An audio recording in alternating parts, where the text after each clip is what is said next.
વિદ્યાર્થી મિત્રો, આજે આપણા ચેપ્ટર 1નો થિયરીનો લાસ્ટ ક્વેશ્ચન છે. એ પછી આપણે દાખલાઓ સ્ટાર્ટ કરીશું. ગયા લેક્ચરમાં આપણે સમતલ ઉપરના વિદ્યુત ભાર એટલે કે પૃષ્ઠ વિદ્યુત ભાર વિતરણ વડે ઉદ્ભવતું વિદ્યુત ક્ષેત્ર શોધેલું.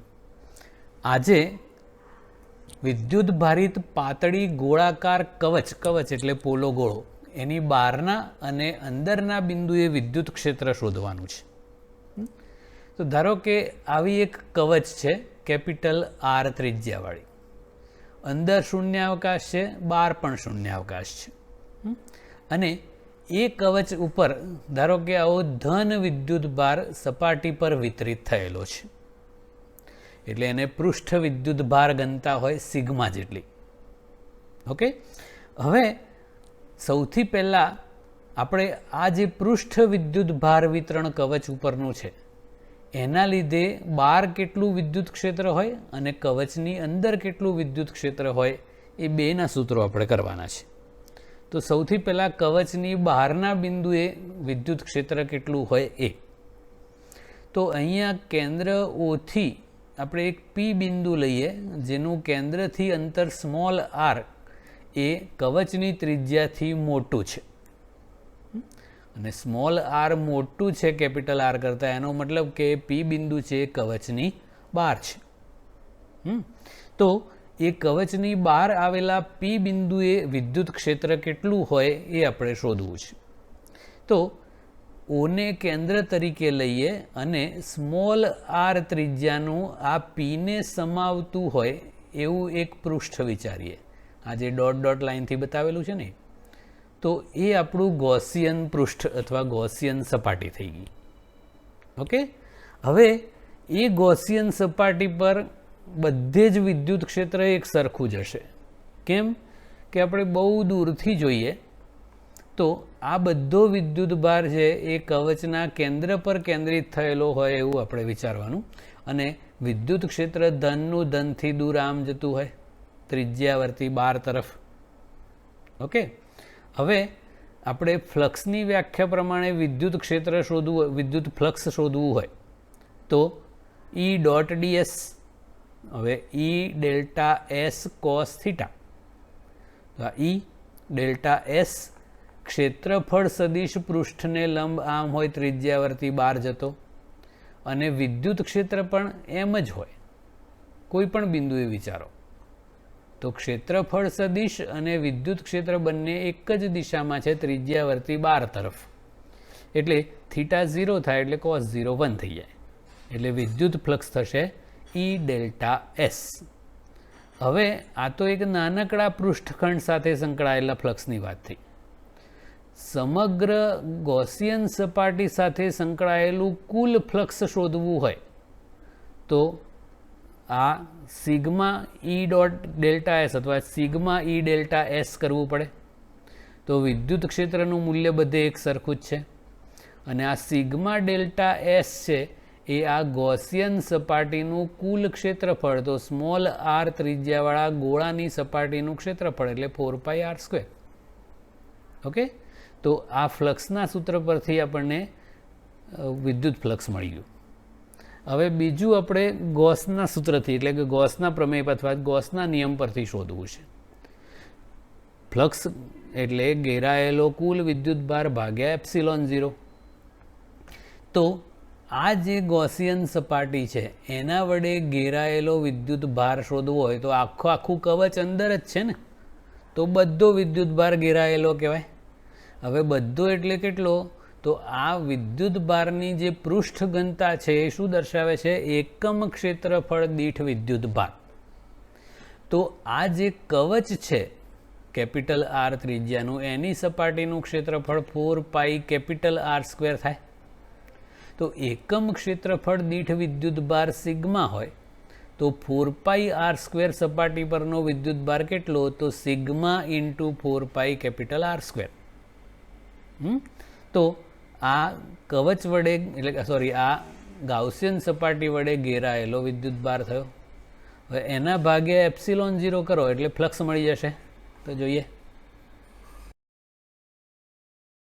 મિત્રો, ગોસના નિયમ પ્રમાણે ફ્લક્સ એટલે ઘેરાયેલો વિદ્યુત ભાર ભાગ્યા એપ્સિલોન 0. તો અહીંયા આપણે ફ્લક્સના સૂત્ર પરથી કર્યું એ ફ્લક્સ કેટલું આવ્યું તો E ઇન્ટુ 4πr². આ ગોસિયન સપાટીનું ક્ષેત્રફળ લેવાનું છે. અહીંયા ઘેરાયેલો વિદ્યુત ભાર એટલે કવચ પરનો, એટલે સિગ્મા ગુણ્યા કવચનું ક્ષેત્રફળ એટલે 4πR² ભાગ્યા એપ્સિલોન 0. 4π ઉડી જાય એટલે E equal to sigma R² upon epsilon 0 small r². હવે સિગ્માની આપણે કિંમત મૂકીએ. સિગ્મા એટલે વિદ્યુત ભાર ભાગ્યા ક્ષેત્રફળ એટલે Q અપોન 4πR². તો એવું મૂકીએ તો આ 4πR² ઉડી જશે અને આખું નીચે આવી ગયું એટલે Q અપોન 4πε0 r², અથવા ટૂંકમાં કહેવું હોય તો કે Q/r². કોના જેવું? બિંદુવત વિદ્યુત ભાર જેવું જ, અંતરના વર્ગના વ્યસ્ત પ્રમાણમાં. સદિશ સ્વરૂપે લખવું હોય તો સદિશ E equal to Q upon 4πε0 r² caret r.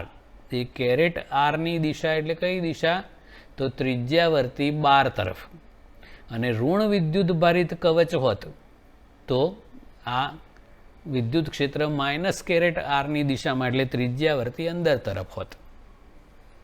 Okay, તો આ તો સેમ બિંદુવત જેવું થઈ ગયું ને કે Q/r². તો આનો મતલબ શું થાય કે જો આપણે કવચની બહાર વિદ્યુત ક્ષેત્ર મેળવવું હોય તો કવચ પરનો બધો જ વિદ્યુત ભાર જાણે કે કવચના કેન્દ્ર પર કેન્દ્રિત થયેલો હોય એ રીતે એ બિંદુવત વિદ્યુત ભારની જેમ જ વર્તે છે. એટલે આ જે છે Q એ તો આખા કવચ પર વિતરિત થયેલો વિદ્યુત ભાર છે, પણ સૂત્ર અનુસાર આ જે વિદ્યુત ભાર છે એને આપણે કેન્દ્ર પર મૂકીએ એટલે બિંદુવતની જેમ વર્તે, અને બિંદુવત વિદ્યુત ભારથી r અંતરે જેવું વિદ્યુત ક્ષેત્ર મળે એવું સેમ જ મળે છે. એટલે કવચની બહારનું વિદ્યુત ક્ષેત્ર છે એ કેવી રીતે મળ્યું? તો કવચ પરનો બધો જ વિદ્યુત ભાર જાણે કે કવચના કેન્દ્ર પર કેન્દ્રિત થયેલો હોય એ રીતે એ વિદ્યુત ભાર વર્તે છે, અને બિંદુવત વિદ્યુત ભારના વિદ્યુત ક્ષેત્ર જેવું જ વિદ્યુત ક્ષેત્ર આ કેસમાં પણ મળે છે કવચની બહાર. અંદર કેવું હોય એ હવે જોઈએ. મિત્રો, હવે કવચની અંદર આવેલા બિંદુએ વિદ્યુત ક્ષેત્ર આપણે શોધવું છે. તો આપણે જેમ પેલામાં P બિંદુ બહાર લીધું હતું એવું કવચની અંદર P બિંદુ લઈએ, અને કવચના કેન્દ્રથી એનું અંતર સ્મોલ r છે એ આ કવચની ત્રિજ્યાથી નાનું છે, મતલબ એ P બિંદુ કવચની અંદર આવેલું છે. તો એ કવચ ઉપર ધારો કે Q જેટલો વિદ્યુત ભાર નિયમિત રીતે વિતરિત થયેલો છે અને એની પૃષ્ઠ ઘનતા સિગ્મા છે. હવે આપણે P બિંદુને સમાવતું હોય અને O ને કેન્દ્ર તરીકે લઈએ અને સ્મોલ r ત્રિજ્યાનો આવો ગોળો દોરીએ તો આ જે ગોળાકાર સપાટી આપણે દોરી એ આપણું ગોસિયન પૃષ્ઠ થાય. તો એ ગોસિયન પૃષ્ઠ છે એના આપણે ફ્લક્સના સૂત્રનો ઉપયોગ કરીએ તો સંકળાયેલું ફ્લક્સ કેટલું થાય તો E ઇન્ટુ 4πr². પણ એ ગોસિયન સપાટી વડે ઘેરાયેલો વિદ્યુત ભાર કેટલો છે? તો અંદર તો શૂન્ય અવકાશ છે ને, કોઈ વિદ્યુત ભાર છે જ નહીં. એટલે ગોસના નિયમ પ્રમાણે ઘેરાયેલો વિદ્યુત ભાર કેટલો? તો 0 એના ભાગ્યા એપ્સિલોન 0, એટલે બધું 0 થઈ જાય. ફ્લક્સના સૂત્રથી E ઇન્ટુ ગોસિયન સપાટીનું ક્ષેત્રફળ 4πr² આવું થાય. અને ગોસના નિયમ પ્રમાણે ઘેરાયેલો વિદ્યુત ભાર ભાગ્યા એપ્સિલોન 0, પણ ઘેરાયેલો વિદ્યુત ભાર તો 0 છે એટલે બધું 0 થાય. માટે E ને કરતા બનાવો તો બધું 0, એટલે ટૂંકમાં અંદર વિદ્યુત ક્ષેત્ર હંમેશા શૂન્ય હોય છે. અને સપાટી પર વિદ્યુત ક્ષેત્ર મહત્તમ હોય તો આપણે જુદા જુદા બિંદુએ વિદ્યુત ક્ષેત્રનો આલેખ દોરીએ તો આ રીતનું થાય કે કેન્દ્ર પર વિદ્યુત ક્ષેત્ર શૂન્ય, અંદર તો 0 જ છે, ક્યાં સુધી? છેક સપાટી સુધી જાઓ ત્યાં સુધી. તો આ કેન્દ્રથી સપાટી સુધી વિદ્યુત ક્ષેત્ર 0, પછી સપાટી એટલે સ્મોલ આર બરાબર કેપિટલ આર, એટલે સપાટી પર વિદ્યુત ક્ષેત્ર maximum KQ upon capital R square થાય અને બહાર જાઓ એમ પછી અંતરના વર્ગના વ્યસ્ત પ્રમાણમાં ઘટતું જાય, એટલે KQ બાય આર સ્ક્વેર પ્રમાણે એટલે 1/r સ્ક્વેર અનુસાર ઘટતું જાય. એટલે આ કવચ માટે વિદ્યુત ક્ષેત્રનો કેન્દ્રથી અંતર સુધીનો આલેખ છે. ઓકે, તો થિયરી આપણી અહીંયા પૂરી થાય છે અને હવે દાખલાઓ સ્ટાર્ટ કરીએ છીએ. મિત્રો, હવે આપણે એક્સરસાઇઝના દાખલાઓ સ્ટાર્ટ કરીએ છીએ. આ EX લખેલું છે એ એક્સરસાઇઝ છે, એટલે કે આપણા સ્વાધ્યાયના દાખલાઓ છે. સ્વાધ્યાયનો દાખલા નંબર 1 છે. 2 × 10⁻⁷ કુલમ અને 3 × 10⁻⁷ કુલમ્બ વિદ્યુત ભાર ધરાવતા અને એકબીજાથી હવામાં 30 સેન્ટીમીટર અંતરે રહેલા બે વિદ્યુત ભારિત ગોળાઓ વચ્ચે કેટલું બળ લાગે? તો આપણને બે વિદ્યુત ભારો આપ્યા છે. એકને Q1 કહીએ 2 × 10⁻⁷ કુલમ, બીજો Q2 3 × 10⁻⁷ કુલમ. બે વચ્ચેનું અંતર 30 સેન્ટીમીટર છે, એટલે 30 × 10⁻² મીટર થઈ જાય. અહીંયા 1/4πε0 ને આપણે ટૂંકમાં K કહીએ છીએ, એની કિંમત આપણને ખબર છે 9 × 10⁹ ન્યૂટન મીટર સ્ક્વેર પર કુલમ સ્ક્વેર. હવે બે વચ્ચેનું બળ આપણે શોધવાનું છે. તો કુલમ્બના નિયમ અનુસાર F બરાબર K Q1 Q2 upon R square. K 9 × 10⁹, Q1 આપેલો છે 2 × 10⁻⁷ coulomb, Q2 3 × 10⁻⁷ coulomb upon R square. તો આ 30 × 10⁻² નો હોલ સ્ક્વેર. બસ પછી એનું સાદુરૂપ આપવાનું, તો આપણને બળ મળ્યું 6 × 10⁻³ ન્યૂટન. અને અહીંયા બંને વિદ્યુત ભારો ધન છે, એટલે એકબીજાને અપાકર્ષે, એટલે આ બળ અપાકર્ષી પ્રકારનું હોય. ઓકે, મેઇન વસ્તુ યાદ રાખવાની, આખું ચેપ્ટર છે એ કમ્પલસરી MKSમાં જ ગણવાનું છે, એટલે કોઈ પણ CGSમાં રાશિઓ આપેલી હોય તો ફરજિયાત MKSમાં કરવાની છે. ઓકે, આપણો સ્વાધ્યાયનો બીજો દાખલો છે. હવે 0.4 માઇક્રોકુલમ વિદ્યુત ભાર ધરાવતા એક નાના ગોળા ઉપર બીજા -0.8 માઇક્રોકુલમ વિદ્યુત ભાર ધરાવતા નાના ગોળા વડે હવામાં લાગતું સ્થિત વિદ્યુત બળ 0.2 ન્યૂટન છે. તો વિદ્યુત ભાર પહેલો આપ્યો છે Q1 કહીએ 0.4 માઇક્રો, એટલે 0.4 × 10⁻⁶ કુલમ, અને Q2 આપ્યો છે -0.8 × 10⁻⁶ કુલમ. બંને વચ્ચેનું સ્થિત વિદ્યુત બળ છે 0.2 ન્યૂટન, જે આકર્ષી પ્રકારનું હશે, કારણ કે એક ધન એક ઋણ છે એટલે આકર્ષણ હોય. કે આપણને ખબર જ છે. તો એ બે વિદ્યુત ભારો વચ્ચેનું અંતર કેટલું હશે અને બીજા ગોળા પર પ્રથમ ગોળાને લીધે લાગતું બળ કેટલું હશે, જોઈએ. તો મિત્રો, બે બિંદુવત વિદ્યુત ભારો છે, એટલે કુલમના નિયમથી બળ મળશે કે Q1 Q2 upon R square. આપણે અંતર શોધવાનું છે, એટલે R સ્ક્વેરને કરતા બનાવી દઈએ F નીચે. ચલો, K 9 × 10⁹, Q1 0.4 × 10⁻⁶. અહીંયા Q2નું માત્ર મૂલ્ય લખીએ છીએ, કારણ કે આકર્ષણ પ્રકારનું હોય એ પ્લસ માઇનસ પરથી ખબર પડી જાય. આપણે અંતર શોધવાનું છે તો અંતર ઋણ ના હોય, એટલે અહીંયા ખાલી મૂલ્ય જ મૂકીએ છીએ 0.8 × 10⁻⁶, અને બળ આપેલું છે 0.2 ન્યૂટન. તો R સ્ક્વેર આપણને મળ્યું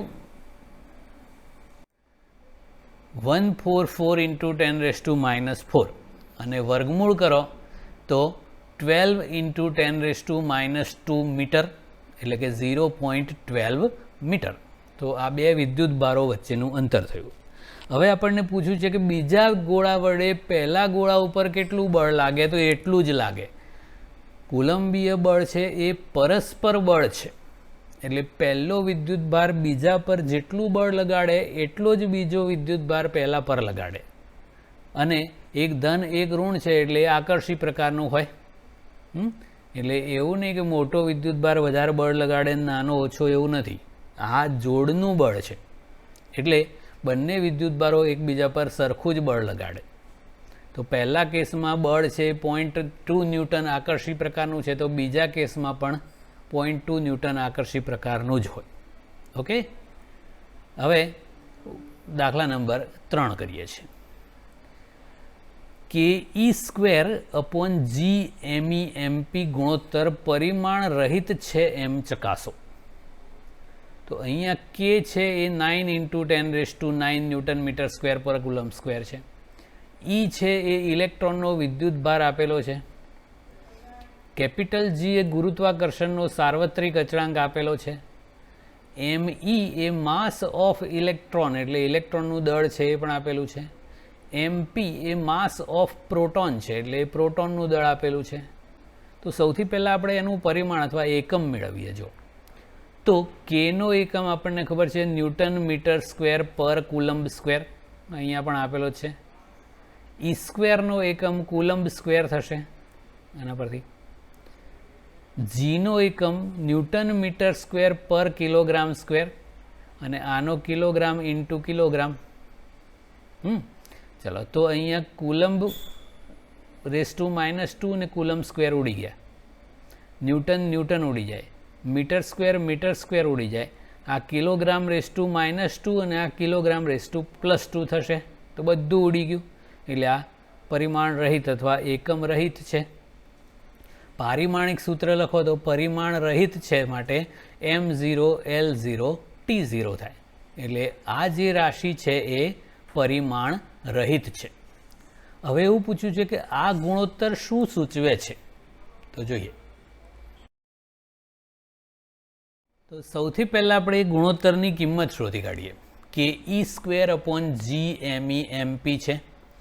કે 9 × 10⁹, ઈ 1.6 × 10⁻⁻19 એનો whole square, capital G 6.67 × 10⁻11, mass of electron 9.1 × 10⁻31 kilogram, MP mass of proton છે 1.66 × 10⁻27 કિલોગ્રામ. તો આ બધાનું સાદું રૂપ આપીએ તો ગુણોત્તરની કિંમત મળી 2.29 × 10⁻39. હવે આ ગુણોત્તર શું દર્શાવે છે એની વાત કરવાની છે. તો ઇલેક્ટ્રોન અને પ્રોટોન વચ્ચે લાગતું વિદ્યુત બળનું આપણે સૂત્ર લખીએ તો કુલમ્બના નિયમ પ્રમાણે શું થશે, તો કે Q1 Q2/r². અહીંયા Q1 એટલે ઈ પ્રોટોનનો વિદ્યુત ભાર અને Q2 એટલે પણ ઈ ઇલેક્ટ્રોનનો વિદ્યુત ભાર. એટલે શું થશે, Fe = ke²/r². અને ગુરુત્વ બળોનું મૂલ્ય લઈએ Fg. આ ઇલેક્ટ્રિકલ ફોર્સ છે એવું આ Fg એટલે ગ્રેવિટેશનલ ફોર્સ થાય. તો એ મેળવીએ તો Gmemp/r² થશે. ગુરુત્વાકર્ષણના નિયમ પ્રમાણે કરતા હતા ને Gm1m2/r², એવું આ ઇલેક્ટ્રોન પ્રોટોન માટે એટલે Gmemp/r². હવે વિદ્યુતીય બળ ke²/r² છે. ગુરુત્વ બળ Gmemp/r² છે. r² ઉડી જાય એટલે આવું થઈ ગયું. તો આ જે ગુણોત્તર છે વાસ્તવમાં વિદ્યુતીય બળ અને ગુરુત્વ બળનો ગુણોત્તર છે. કોના માટે, તો ઇલેક્ટ્રોન અને પ્રોટોન માટે. હવે એ ગુણોત્તર જુઓ બહુ જ મોટો છે, એકદમ હ્યુજ. તો એનો મતલબ શું થાય કે ઉપર જે વિદ્યુતીય બળ છે એ ગુરુત્વ બળ કરતાં આટલા ઘણું મોટું છે. એટલે વિદ્યુતીય બળ is very very very greater than ગુરુત્વ બળ હોય છે. એટલે આપણે બે વિદ્યુત ભારો હોય, એક ઇલેક્ટ્રોન અને એક પ્રોટોન, એમને એક સમાન અંતરે મૂકીએ, ચોક્કસ અંતરે r અંતરે. તો એ બે વચ્ચે જે વિદ્યુતીય બળ લાગે અને ગુરુત્વ બળ લાગે, તો એ ગુરુત્વ બળ કરતાં વિદ્યુતીય બળ આટલા ઘણું હોય એટલે આ બહુ જ મોટું હોય એવું કહેવાય. ઓકે, એટલે વિદ્યુતીય બળ બહુ જ પ્રબળ હોય છે અને ગુરુત્વ બળ છે એ સૌથી નિર્બળ બળ છે. ઓકે, નેક્સ્ટ સ્વાધ્યાયનો દાખલા નંબર 4 છે. પહેલું છે પદાર્થનો વિદ્યુત ભાર ક્વોન્ટમિત અથવા ક્વોન્ટાઇઝડ થયેલો છે એનો અર્થ સમજાવો. અને બીજું સમજાવવાનું છે કે સ્થૂળ એટલે કે મોટા માપક્રમ પર વિદ્યુતભારો સાથે કામ કરતી વખતે આપણે વિદ્યુતભારનું ક્વોન્ટમીકરણ શા માટે અવગણી શકીએ, એની વાત પછી કરીએ છીએ. પહેલાં ક્વોન્ટાઇઝેશનની વાત કરીએ. તો આપણે વિદ્યુતભારોનું ક્વોન્ટમીકરણ વાત કરેલી કે કોઈપણ પદાર્થ પરનો જે કુલ વિદ્યુતભાર છે એ હંમેશા એક મૂળભૂત વિદ્યુતભાર, જેને એકમ વિદ્યુતભાર પણ કહેવાય છે, એના પૂર્ણાંક ગુણાંકમાં જ હોય છે. એટલે એ મૂળભૂત એકમ વિદ્યુતભારને આપણે સ્મોલ ઈ કહી દઈએ તો બધા વિદ્યુતભારો E2, E3, E4, E આવા જ હોય. 1.5 E ને 2.25 E ને 3.25 E આવા ના હોય. તો એ ઈ છે એ નાનામાં નાનો વિદ્યુતભાર આટલો છે. ઇલેક્ટ્રોન, પ્રોટોન જેવા જે મૂળભૂત કણો છે એના પરનો જે વિદ્યુતભાર છે તે જ, જેને મૂળભૂત વિદ્યુતભાર કહેવાય છે. E = 1.6 × 10⁻⁹ કુલમ્બ જેટલો હોય છે. ઓકે, હવે બીજો સ્થૂળ એટલે કે મોટા માપક્રમ પરના જે વિદ્યુતભારો હોય એમાં ક્વોન્ટમીકરણ અવગણી શકાય. કેમ કે જે બહુ જ મોટા વિદ્યુતભારો હોય એ અબજોની સંખ્યામાં ઇલેક્ટ્રોન અથવા પ્રોટોન જેટલો વિદ્યુતભાર ધરાવતા હોય. હવે એટલી મોટી સંખ્યામાં વિદ્યુતભાર ધરાવતા હોય અને એમાંથી થોડોક વિદ્યુતભાર ટ્રાન્સફર થાય, એક પરથી બીજા પર વહેતો હોય, તો ટોટલ વિદ્યુતભારમાં કોઈ ખાસ ફરક ના પડે. 2-4 ઇલેક્ટ્રોન હોય ને એક પરથી બીજા પર જાય તો ફરક પડે, પણ પુષ્કળ પ્રમાણમાં વિદ્યુતભાર હોય તો કંઈ ખાસ ફરક ના પડે. કે આપણે ગ્લાસમાંથી થોડુંક પાણી પી લઈએ તો થોડુંક ઓછું થઈ ગયું ગ્લાસમાં, તો એ નોંધપાત્ર ફેરફાર કહેવાય. પણ તળાવમાંથી તમે સહેજ પાણી પી લો તો તળાવના પાણીમાં કશો ફરક ના પડે એવું લાગે ને. બસ આવું છે કે બહુ જ મોટી કક્ષાનો અથવા તો બહુ જ મોટા જથ્થાનો વિદ્યુતભાર હોય તો એમાંથી અમુક વિદ્યુતભારો ટ્રાન્સફર થાય તો એ મોટા વિદ્યુતભાર વિતરણના વિદ્યુતભારમાં કોઈ ખાસ ફરક ના પડે. એટલે એમાં પછી તમે ક્વોન્ટાઇઝેશનનો યુઝ કરો કે ના કરો કોઈ ફરક નથી. પણ નાના વિદ્યુતભાર જથ્થાઓ હોય એમાં ક્વોન્ટાઇઝેશન ફરજિયાત છે. ઓકે, આવું હોય છે. ઓકે વિદ્યાર્થી મિત્રો, હવે સ્વાધ્યાયનો દાખલા નંબર 5 છે. જ્યારે કાચના સળિયાને રેશમી કપડા સાથે ઘસવામાં આવે છે ત્યારે વિદ્યુતભાર બંને ઉપર દેખા દે છે. એટલે દેખાય નહીં, મતલબ હોય છે એમ, એક ધન બને ને એક ઋણ બને એવું હોય છે ને. તો આવી ઘટના પદાર્થોની અન્ય જોડીઓ માટે પણ શક્ય છે. આપણને ખબર છે કે પ્લાસ્ટિકના સળિયાને ફર સાથે ઘસો તો એવું થાય છે. તો વિદ્યુતભાર સંરક્ષણના નિયમ સાથે આ બાબત કેવી રીતે સુસંગત છે, એટલે કે વિદ્યુતભાર સંરક્ષણના નિયમ અનુસાર આ કેવી રીતે સમજાવી શકાય એ. તો સૌથી પહેલાં આપણે કાચનો એક સળિયો લઈએ અને એક રેશમી કપડું લઈએ. તો એ બંનેને એકબીજાથી ઘસીએ એ પહેલાં બંને તટસ્થ હોય, મતલબ કાચના સળિયા પરનો વિદ્યુતભાર 0 હોય અને રેશમી કપડા પરનો વિદ્યુતભાર પણ 0 હોય, એટલે કુલ વિદ્યુતભાર પણ 0 જ છે. કપડું અને સળિયા બેનો ટોટલ કરો તો એ 0 જ છે. હવે આપણે કાચના સળિયાને રેશમી કપડા સાથે ઘસીએ એટલે ઘર્ષણ વિદ્યુતના કારણે શું થાય છે, કાચનો સળિયો ધન વિદ્યુતભારિત બને છે. કેવી રીતે? તો એ ઇલેક્ટ્રોન ગુમાવે છે. અને રેશમી કપડું ઋણ વિદ્યુતભારિત બને છે. કેવી રીતે? તો એ રેશમી કપડું છે ઇલેક્ટ્રોન મેળવે છે. રેશમી કપડા પરથી ઇલેક્ટ્રોન ક્યાંથી આવ્યા? તો કાચના સળિયા પરથી. તો કાચનો સળિયો જેટલા ઇલેક્ટ્રોન્સ ગુમાવે એટલું રેશમી કપડું મેળવે. ધારો કે n ઇલેક્ટ્રોન કાચના સળિયાએ ગુમાવ્યા તો કાચના સળિયાનો વિદ્યુતભાર થઈ ગયો +ne, અને રેશમી કપડાએ ધારો કે n ઇલેક્ટ્રોન મેળવ્યા એટલે એનો વિદ્યુતભાર થઈ ગયો -ne, કારણ કે ઇલેક્ટ્રોનનો વિદ્યુતભાર ઋણ છે. તો જે ઇલેક્ટ્રોન ગુમાવે એ ધન બને છે અને રેશમી કપડું ઇલેક્ટ્રોન મેળવીને ઋણ બને. તો એ ± વિદ્યુતભારો બન્યા ના. એ ઇલેક્ટ્રોન કાચના સળિયા પરથી રેશમી કપડા પર ટ્રાન્સફર થયા, એ પહેલેથી અંદર હતા જ. તો આપણે કાચના સળિયા અને રેશમી કપડાં બંનેનો કુલ વિદ્યુત ભાર કરીએ તો કાચના સળિયાનો વિદ્યુત ભાર આપણે ગણ્યો એ પ્રમાણે +Ne હોય અને રેશમી કપડાનો -Ne, તો ટોટલ કરો તો 0 જ થઈ જાય ને. તો ઘસ્યા પહેલાંય ટોટલ વિદ્યુત ભાર 0 જ હતો અને ઘસ્યા પછી પણ ટોટલ વિદ્યુત ભાર તો 0 જ છે. તો એનો મતલબ કે વિદ્યુત ભાર સંરક્ષણના નિયમનું પાલન થાય છે. ઇન શોર્ટ, કે કાચના સળિયા પર કે રેશમી કપડા પર બહારથી કોઈ વિદ્યુત ભાર આવતો નથી, કે નવો કોઈ વિદ્યુત ભાર ઉત્પન્ન થતો નથી, કે ક્યાંય નાશ પણ થતો નથી. એ વિદ્યુત ભાર ઓલરેડી અંદર હતો જ, એક પરથી બીજા પર ટ્રાન્સફર થયો, પણ ટોટલ વિદ્યુત ભાર પહેલાંય 0 હતો અને પછી પણ 0 જ રહે છે. એટલે આ વિદ્યુત ભારનું સંરક્ષણ થાય છે એવું કહેવાય. ઓકે, હવે સ્વાધ્યાયનો દાખલા નંબર 6 કરીએ છીએ. શરૂઆતમાં નાના નાના દાખલાઓ છે એટલે લોડ ના પડે, પછી ક્રમશઃ સાઇઝ વધતી જશે.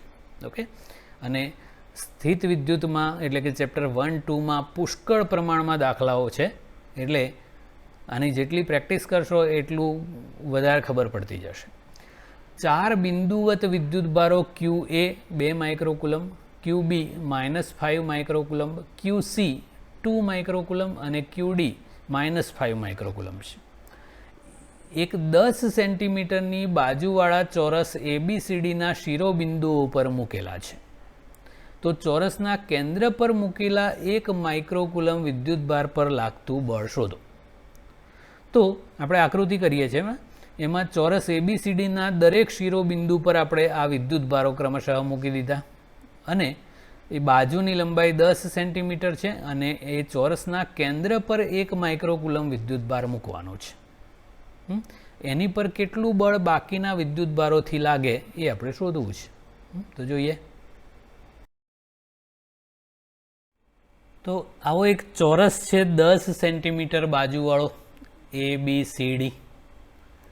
એના ધારો કે શિરોબિંદુ A પર આપણે કોઈ વિદ્યુતભાર લઈએ 2 માઇક્રોકુલમ અને કેન્દ્ર ઉપર વિદ્યુતભાર મૂક્યો છે 1 માઇક્રોકુલમ.